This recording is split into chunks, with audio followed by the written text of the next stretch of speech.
ఆయన ఎవరండి? కిరా కార్పిన. ఇప్పుడు చూసారా మీరు ఎన్ని బూతులు మాట్లాడతాడో? సీమరాజు ఎన్ని బూతులు మాట చూశారుగా.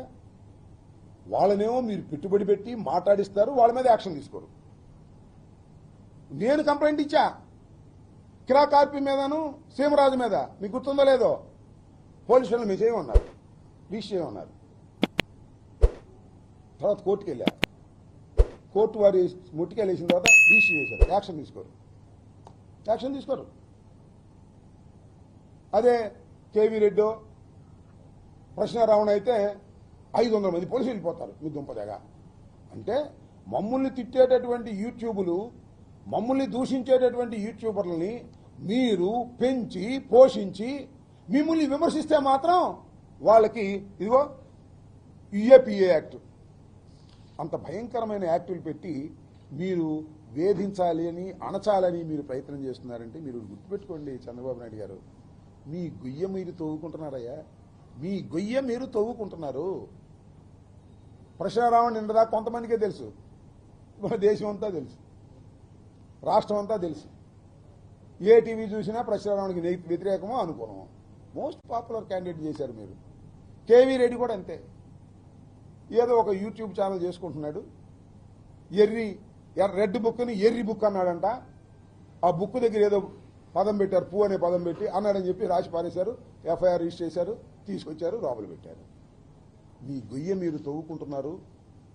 ఎంత చెట్టుకంత గాలిలాగా, ఎంత క్రైమ్కి అంతే కేసు ఉండాలి. ఇది ఎక్కడ కేసులే బాబు, నాకు తెలియకూడదని. ఇంతంత కేసులు పెడితే సమాజం మిమ్మల్ని అంగీకరిస్తుందా చెప్పమని ఈ సందర్భంగా నేను మనవి చేస్తున్నాను. అన్నిటికన్నా మించి ఏంటంటే పోలీస్ స్టేషన్ ఉంటే పార్టీలో వెళ్ళిపోతారండి, మాకు అప్పచెప్పమంటున్నారు. పోలీస్ స్టేషన్లో రావణుంటే మాకు అప్పచెప్పన్నాడు, సంగతి తెలుస్తా ఉంటున్నారు. ఇంకా ఏం పోలీసులు అప్పచెప్పలా, పోలీసులు కూడా నెట్టేశారు, అది వేరే అంశం. ఈ 4 పోలీస్ స్టేషన్ల మీద పోలీసుల సహకారంతో చంద్రబాబు నాయుడు గారు, పవన్ కళ్యాణ్ గారు ప్రోద్బలంతో దాడులు చేస్తారు, లాక్కొచ్చి కొడతామంటారు, పోలీసులు చూస్తూ ఊరుకుంటారు, కేసులు పెట్టరు. ఇది ఒక దుర్మార్గమైనటువంటి పద్ధతుల్లో జరుగుతూ ఉంది. సాయికృష్ణ లాకప్ డెత్లో కూడా దీన్ని డైవర్ట్ చేయడం కోసం రకరకాల టాక్టిక్స్లు ఉపయోగిస్తుంది ప్రభుత్వం. నేను ఒకటే చెప్తున్నాను, పోలీసు వారు ఎక్సెస్గా ప్రవర్తిస్తున్నారు, తప్పుడు కేసులు పెడుతున్నారు, అన్యాయంగా వ్యవహరిస్తున్నారు. ఇది చట్టం ముందు ప్రశ్నార్థకమవుతుంది రాబోయే కాలంలో, గుర్తుపెట్టుకోమని కూడా ఈ సందర్భంగా నేను చెప్పదలుచుకున్నాను.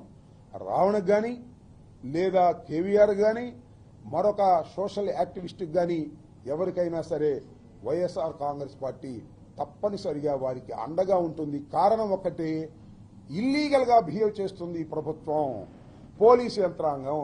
కాబట్టి వారిని ప్రజాస్వామ్యంలో వారికి మద్దతు ఇవ్వటం, అవసరమైతే వారికి సహాయం చేయడానికి వైఎస్ఆర్ కాంగ్రెస్ పార్టీ సిద్ధంగా ఉందని కూడా ఈ సందర్భంగా చెప్పదలుచుకున్నాను.